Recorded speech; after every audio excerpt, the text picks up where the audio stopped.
বিসমিল্লাহির রহমানির রহিম। আসসালামু আলাইকুম। আমি সাবিহা সুলতানা, দৌলতপুর গার্লস ডিগ্রি কলেজের গার্হস্থ্য বিজ্ঞানের শিক্ষিকা। প্রিয় শিক্ষার্থীবৃন্দ, তোমাদের সকলকে অনলাইন এই ক্লাসে স্বাগত। আজ আমি তোমাদেরকে পড়াতে যাচ্ছি গার্হস্থ্য বিজ্ঞানের দ্বিতীয় পত্রের দ্বিতীয় চ্যাপ্টার, প্রজনন তন্ত্র, মাতৃগর্ভে শিশুর বিকাশ এবং পারিপার্শ্বিক প্রভাব। এই অধ্যায়ে আমরা জানতে পারবো প্রজনন তন্ত্র সম্পর্কে, প্রজনন প্রক্রিয়া সম্পর্কে, পুরুষ এবং স্ত্রী প্রজনন তন্ত্রগুলা কি কি, প্রজনন অঙ্গগুলা কি কি সেগুলো সম্পর্কে, বয়ঃসন্ধিকালে আমাদের কি কি হরমোনাল চেঞ্জ হয়, মাতৃগর্ভে একটা শিশু কিভাবে বৃদ্ধি পেতে থাকে, এই সকল বিষয় আমরা এই চ্যাপ্টারে জানতে পারবো। এই চ্যাপ্টারে আজ আমি তোমাদেরকে পড়াতে যাচ্ছি প্রজনন তন্ত্রের ভিতরে পুরুষ প্রজনন তন্ত্রটা সম্পর্কে মেনলি আমি তোমাদেরকে জানাতে যাচ্ছি। প্রজনন তন্ত্র এটা জানার আগে আমাদের একটু জানা দরকার যে প্রজননটা কি। প্রজননটা হচ্ছে যে প্রক্রিয়ায় প্রাণী তার নিজ সত্তা বা নিজ বৈশিষ্ট্য বজায় রেখে বংশধর সৃষ্টি করে বা অস্তিত্ব রক্ষা করে, সেটাই হচ্ছে প্রজনন। এই প্রজননটা কিন্তু যৌন এবং অযৌন দুই ধরনের প্রক্রিয়াই হতে পারে, তবে সাধারণত দেখা যায় যে মানুষের ক্ষেত্রে যৌন প্রজনন প্রক্রিয়াটাই হয়। কিছু কিছু উদ্ভিদের ক্ষেত্রে অযৌন প্রজনন প্রক্রিয়াও তারা নতুন জীবের সৃষ্টি করে, নতুন প্রাণের সৃষ্টি করে, কিন্তু মানুষের ক্ষেত্রে যৌন প্রজনন প্রক্রিয়াটাই হয়। তাহলে প্রজনন প্রক্রিয়াটা এটা, প্রজনন তন্ত্রটা কি? এই প্রজনন প্রক্রিয়ায় যেই অঙ্গাণুগুলো অংশগ্রহণ করে, অর্থাৎ প্রাণীর যে অঙ্গাণুগুলো নতুন প্রাণের বা নিজ বৈশিষ্ট্য সম্পূর্ণ নতুন কোনো কিছু সৃষ্টিতে সহায়তা করে, সেগুলোর সমন্বয় হচ্ছে প্রজনন তন্ত্র। এই প্রজনন তন্ত্র পুরুষ হয় এবং স্ত্রী হয়, মানে স্ত্রী প্রজনন তন্ত্র হয় আর পুরুষ প্রজনন তন্ত্র হয়। পুরুষ প্রজনন তন্ত্রকে আবার ভাগ করা হয়েছে 6টি ভাগে। তোমরা কথার মাধ্যমে বুঝতে পারছো যে পুরুষের যে অঙ্গাণুগুলো প্রজনন প্রক্রিয়া অংশগ্রহণ করে সেটাই হচ্ছে পুরুষ প্রজনন তন্ত্র, আর নারীর যে অঙ্গাণুগুলো প্রজনন প্রক্রিয়া অংশগ্রহণ করে সেটা হচ্ছে নারী প্রজনন তন্ত্র। তো এই পুরুষ প্রজনন তন্ত্রকে আবার 6টি অঙ্গে ভাগ করা হয়েছে। সেই 6টি অঙ্গ আবার কি কি? এখানে আমি তোমাদেরকে একটা চিত্র দেখানোর চেষ্টা করেছি। এটা হচ্ছে পুরুষ প্রজনন তন্ত্র। পুরুষ প্রজনন তন্ত্রের চিত্র হচ্ছে এইটা। এই পুরুষ প্রজনন তন্ত্রের 6টা অঙ্গ কি কি? আগে আমি তোমাদেরকে অঙ্গগুলোর নাম বলি, তারপর আমি এখানে তোমাদেরকে একটু দেখানোর চেষ্টা করি। এই অঙ্গাণুগুলোর নাম হচ্ছে penis, scrotum, testis, epididymis, spermatic cord, seminal vesicle. তাহলে কি কি হলো আমি আবার একটু রিপিট করি। Penis, scrotum, testis, epididymis, spermatic cord এবং seminal vesicle. Spermatic cord, seminal vesicle, এই 6টা হচ্ছে পুরুষ প্রজনন তন্ত্রের অঙ্গাণু।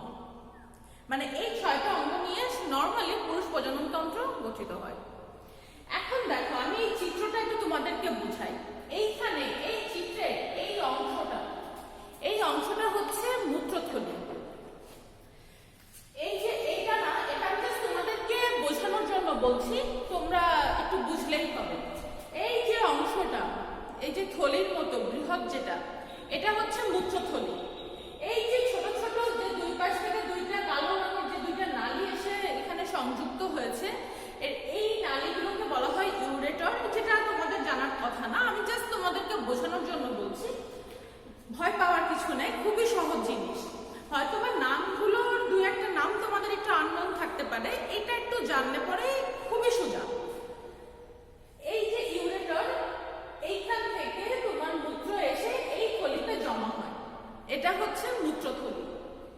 এবং দেখো, এই মূত্রথলির সাথে সোজা একটা নালী বের হয়ে গেছে। এই যে সোজা একটা নালী বের হয়ে এখান থেকে বের হয়ে গেছে, এটা হচ্ছে তোমার ক্ষেপণ নালী। মানে মূত্রথলি থেকে শরীর থেকে বের হয়ে যায় মূত্র নালীর যে মাধ্যমে, সেটাই হচ্ছে এইটা।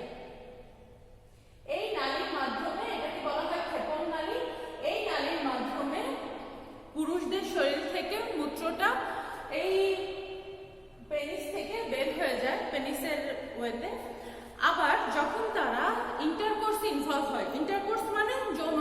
যৌন মিলনে যখন তারা ইনভলভ হয় তখন হচ্ছে এই ক্ষেপণ নালী থেকে তাদের যে সিমেন্টটা আছে সেটা বের হয়।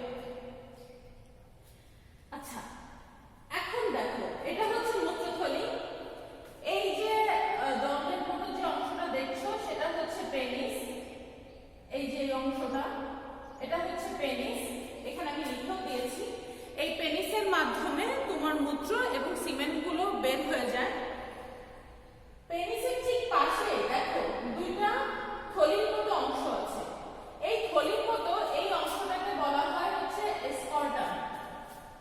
থলির মতো এই অংশটাকে কি বলে? স্কর্টাম। স্কর্টামের ভিতরে দেখো আমি লাল কালার দিয়ে, লাল মার্কার দিয়ে চিহ্নিত করেছি। স্কর্টামের ভিতরে এই যে লাল মার্ক করা যে বড় যে একটা ডিম্বাশয়ের মতো আছে আর কি, মানে বড় বেশ একটা ডিম্বাশয়, ডিম্বের মতো দেখা যাচ্ছে, এটাকে বলা হয় টেস্টিস বা শুক্রাশয়। তোমাদেরকে আমি একটু বলি যে পুরুষ প্রজনন তন্ত্রের সব থেকে গুরুত্বপূর্ণ যে অঙ্গটা বা সব থেকে প্রধান যে অঙ্গটা সেটাই কিন্তু হচ্ছে টেস্টিস। এই যে এটা হচ্ছে সব থেকে গুরুত্বপূর্ণ একটা অঙ্গ, এটাকে বলা হয় টেস্টিস। এটাকেই বলা হয় শুক্রাশয়। এখানেই কিন্তু শুক্রাণুগুলো উৎপন্ন হয়। শুক্রাণুটা কি? শুক্রাণু হচ্ছে সেই জিনিস যেটা কিনা নিষেকের সময় ডিম্বাণুর সাথে মিলিত হয়ে, এই শুক্রাণু এবং ডিম্বাণু মিলিত হয়ে কিন্তু জাইগোট তৈরি করে, মানে নতুন প্রাণের তৈরি করে। এটা আমি তোমাদেরকে পরবর্তীতে পড়াবো। এখন দেখো এই যে এইখানে যেটা তৈরি হচ্ছে সেটাই হচ্ছে শুক্রাণু। এই জন্য এই টেস্টিসটা কিন্তু খুবই প্রধান এবং গুরুত্বপূর্ণ অঙ্গ প্রজনন তন্ত্রে। পুরুষ প্রজনন তন্ত্রে যত শুক্রাণু তৈরি হয় সব এখানেই তৈরি হয়। দেখো এখান থেকে একটু উপরে একটু স্ফীত এই যে একটা অংশ আছে, এই যে একটা অংশ, এটাকে বলা হয় এপিডিডাইমিস।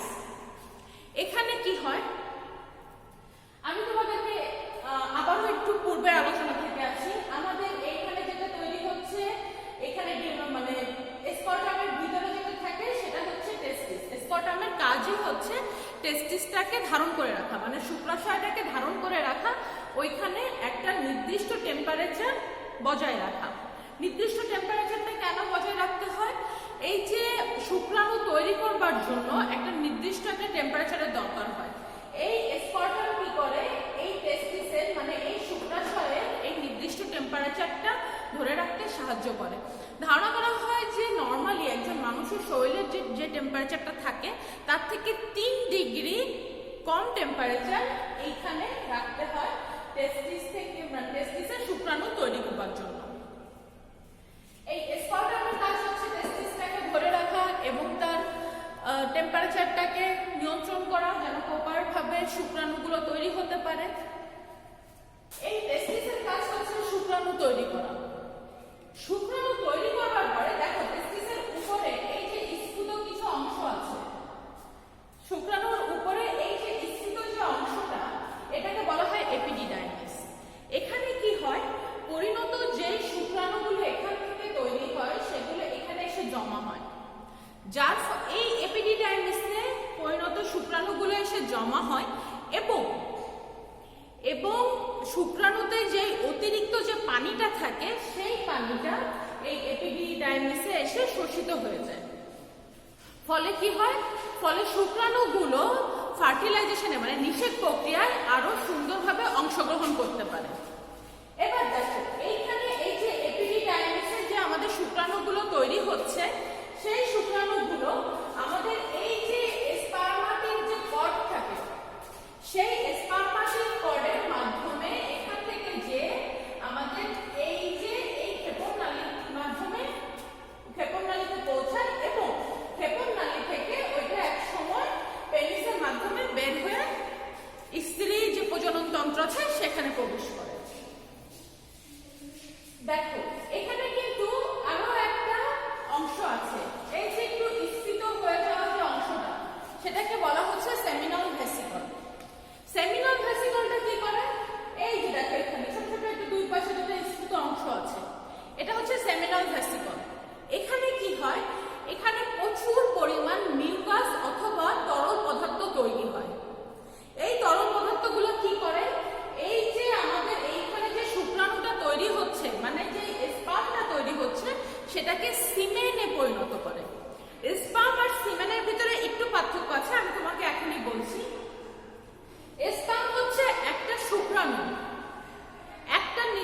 শুক্রাণু হচ্ছে স্পার্ম, যেটা ছবি হচ্ছে এই যে।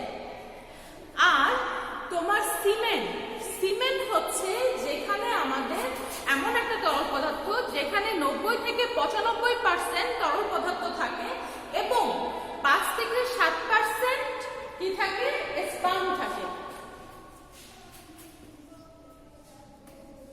সিমেন্টে কি থাকে, 5 থেকে 7% আমাদের স্পার্ম থাকে।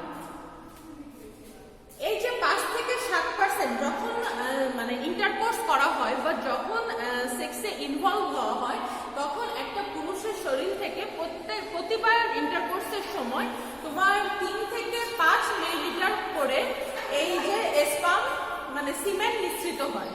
3 থেকে 5 মিলিলিটার করে, 3 থেকে 5 মিলিলিটার এই যে স্পার্ম বের হয়, তার ভিতরে ধারণা করা হয় যে প্রায় 20 থেকে 30 কোটি এই স্পার্ম থাকে। সেক্সের সময় যে 3 থেকে 5 মিলিলিটার সিমেন্ট বের হয়, সেই সিমেন্টের ধারণা করা হয় যে প্রায় 20 থেকে 30 কোটি কি থাকে, স্পার্ম থাকে। তাহলে সিমেন্ট আর স্পার্মের ভিতরে পার্থক্যটা মনে হয় তোমরা বুঝতে পেরেছো। এখন আমি তোমাদেরকে দেখাতে চাচ্ছি যে আসলে শুক্রাণুটা কি। শুক্রাণু হচ্ছে যে যেটা আমাদের, আমি আগেও একটু বলেছি যে আমাদের মানে মেয়েদের শরীরের যে ডিম্বাণুর সাথে এই শুক্রাণুটা মিলিত হয়েই কিন্তু নতুন বাচ্চা তৈরি করে। এই মিলনটাই কিন্তু হচ্ছে নিষেধ, যেটা আমি তোমাদের পরবর্তী ক্লাসে আরো একটু ডিটেল পড়াবো। এখন দেখো, এই যে শুক্রাণুর 3টা অংশ থাকে, একটা হচ্ছে মাথা, একটা হচ্ছে মধ্যখণ্ড, আর একটা হচ্ছে লেজ। এই যে মাথা, এখানে এটা কিন্তু একটা মাকো আকৃতি, দেখো এরকম আকৃতি। এই শুক্রাণুটা কিন্তু মাকো আকৃতি। মাকো আকৃতির এই শুক্রাণু মাকো আকৃতি কেন? এটা দেখো একটা ব্যাঙাচির মতো, এটা কিন্তু দেখো এরকম হয়, ব্যাঙাচির মতো এরকমই হয় দেখতে। এখন এই শুক্রাণুর মাথার যে অংশটা, সেখানে দেখো এই যে টুপির মতো যে অংশটা, এই যে টুপির মতো, এটাকে বলা হয় অ্যাক্রোজোম। এই অ্যাক্রোজোমই পরবর্তীতে আমরা দেখব যে ডিম্বাশয়ের যে ডিম্বনালীর যে প্রাচীর, সেটাকে ভেদ করে শুক্রাণুকে ভিতরে প্রবেশ করতে সাহায্য করে এই অ্যাক্রোজোম।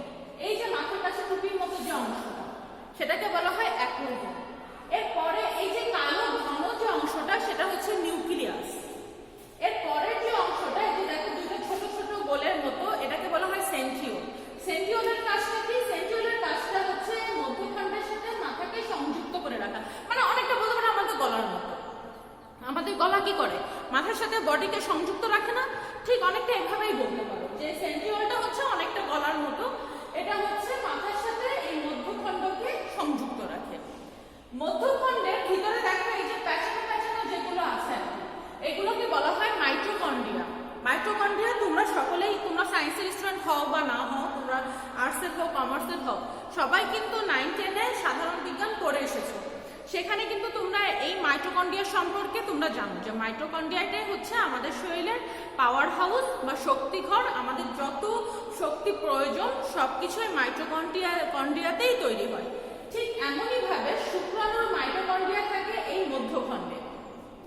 আর পরবর্তী যে অংশটা, এই যে লেজের মতো, এটার নাম লেজ। এর কাজটা হচ্ছে যখন একাধিক শুক্রাণু ডিম্বাণুর কাছে যায়, তখন হচ্ছে ওই যে শুক্রাণুগুলো ডিম্বাণুর কাছ পর্যন্ত যাচ্ছে, এই লেজের সাহায্যে সাঁতার কেটে কেটে তারা হচ্ছে ডিম্বাণুর কাছে যায়। এবং এই লেজে সাঁতার কাটবার জন্য যে পরিমাণ শক্তি প্রয়োজন হয়, সেই শক্তির সাপ্লাইটা কে করে? এই মাইটোকন্ড্রিয়া করে। ধরা হয় একটা শুক্রাণু প্রতি সেকেন্ডে প্রায় 1 থেকে 4 মিলিমিটার পর্যন্ত পথ অতিক্রম করে। প্রিয় শিক্ষার্থীবৃন্দ, হয়তোবা আমি তোমাদেরকে একটু ডিটেলস বোঝানোর জন্য, যেন তোমরা এই পড়াটা তোমাদের মনে থাকে, এই জন্য একটু বেশি আলোচনা করেছি। তবে তোমাদের পাঠ্য বইতে খুব বেশি আলোচনা নাই, জাস্ট হচ্ছে স্পার্মের একটু আলোচনা আছে, আর এই অঙ্গাণুগুলোর নামটা জানলেই হবে। আমি একটু ছবিতে দেখানোর চেষ্টা করেছি যেন তোমরা বুঝতে পারো, তোমাদের বুঝতে যেন একটু সুবিধা হয়। এবং বোঝার সুবিধার জন্য আমি কিছু এক্সট্রা কিছু ইনফরমেশন দিয়েছি, কিন্তু এতে ঘাবড়ে যাবার কিছুই নেই। বিষয়গুলো খুবই সোজা, তোমরা একটু দেখলেই কিন্তু পারবা। তো আজকের মতো ক্লাস আমি এখানেই শেষ করছি। পরবর্তী ক্লাস আমি পড়াবো স্ত্রী প্রজনন তন্ত্র নিয়ে। ততক্ষণ পর্যন্ত তোমরা সকলেই ভালো থাকো, সুস্থ থাকো, নিরাপদ থাকো, এই প্রত্যাশায় এখানে শেষ করছি। আল্লাহ হাফেজ, আসসালামু আলাইকুম।